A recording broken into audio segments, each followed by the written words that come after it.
30 ఏళ్ల తర్వాత మేము ఇవ్వడంలో దయచేసి ముందుగా మా గుండె లోతులో ఉండబడే బాధను అర్థం చేసుకోవాలి.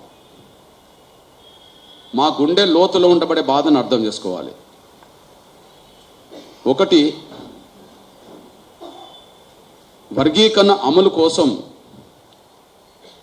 మా డప్పుల ద్వారా మా గుండె చప్పుడు వినిపించాలని.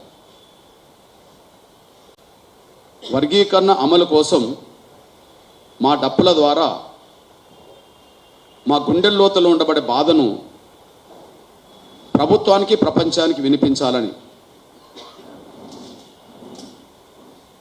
ఈ 30 ఏళ్లలో ఎన్నో ఉద్యమాలు చేసి అంతిమంగా సుప్రీంకోర్టు తీర్పుతో వర్గీకరణ సాధించాం. హైదరాబాదులో బహిరంగ సభలు పెట్టడం ప్రారంభించి 29 సంవత్సరాలైంది. 94లో ఎంఆర్పిఎస్ ఉద్యమం మొదలు పెడితే అది ఒక కుగ్రామంలో మొదలైన ఉద్యమం కాబట్టి 94, 95 వరకు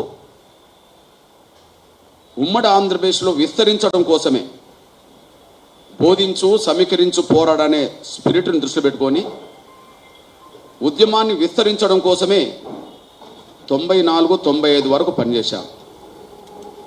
కానీ ఉమ్మడి ఆంధ్రప్రదేశ్లో మొట్టమొదటి మా బహిరంగ సభ, మొట్టమొదటి మా ప్రదర్శన 96 మార్చి 2న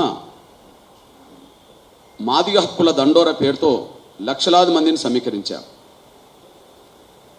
96 మార్చి 2 అంటే దాదాపు 29 సంవత్సరాలు. ఈ 29 సంవత్సరాల్లో ఒక వర్గీకరణతో పాటు ఎన్నో సమస్యల మీద చెలో